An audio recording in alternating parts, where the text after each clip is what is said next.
আমরা অনেকে মূলত হচ্ছে এম ইজ আর দেখলেই আমরা অনেকেই প্রেজেন্ট কন্টিনিউয়াস টেন্স বলি। তো আসলে আসলে কিন্তু এম ইজ আর দেখলেই সেটা প্রেজেন্ট কন্টিনিউয়াস টেন্স হয় না। অর্থাৎ যেমন আমি যদি বলি যে আই অ্যাম এ স্টুডেন্ট, তো এটা কিন্তু প্রেজেন্ট কন্টিনিউয়াস টেন্স না, এটা হচ্ছে প্রেজেন্ট ইনডিফিনিট টেন্স। কারণ এখানে এম ইজ আর এর পরে মূল ভার্বের সাথে আইএনজি নেই। কিন্তু কোনো কোনো ক্ষেত্রে আবার এম ইজ আর এর পরে আইএনজি যোগ করা কোনো ওয়ার্ডকে দেখলেই আমরা কিন্তু সেটাকে প্রেজেন্ট কন্টিনিউয়াস টেন্স বলতে পারবো না। যেমন আমি যদি বলি যে ইট ইজ অ্যামেজিং, এটা কি কন্টিনিউয়াস টেন্স? এটা আসলে প্রেজেন্ট কন্টিনিউয়াস টেন্স নয়।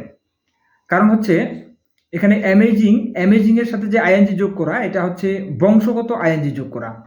মানে এটা একটা বংশগত আইএনজি যোগ করা একটা অ্যাডজেক্টিভ, যার জন্য কিন্তু এটাকে আমরা প্রেজেন্ট কন্টিনিউয়াস টেন্স বলবো না, এটা হচ্ছে প্রেজেন্ট ইনডিফিনিট টেন্স। মানে এখানে সাবজেক্ট প্লাস হচ্ছে অ্যামিজারটা মূল ভার্ব হয়েছে, তারপরে হচ্ছে অ্যামেজিং, এটা হচ্ছে একটা অ্যাডজেক্টিভ।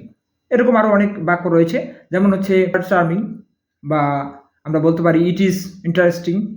এই বাক্যগুলো মূলত হচ্ছে প্রেজেন্ট ইনডিফিনিট টেন্স, এগুলো প্রেজেন্ট কন্টিনিউয়াস টেন্স নয়, যদিও এদের সাথে আইএনজি যোগ করা ওয়ার্ড আছে। কারণ এই আইএনজি যোগ করা ওয়ার্ডগুলো হচ্ছে অ্যাডজেক্টিভ, এগুলো অ্যাডজেক্টিভের মতো কাজ করছে, যার জন্য এগুলোকে আমরা হচ্ছে প্রেজেন্ট কন্টিনিউয়াস টেন্স বলবো না, এটা হচ্ছে প্রেজেন্ট ইনডিফিনিট টেন্স।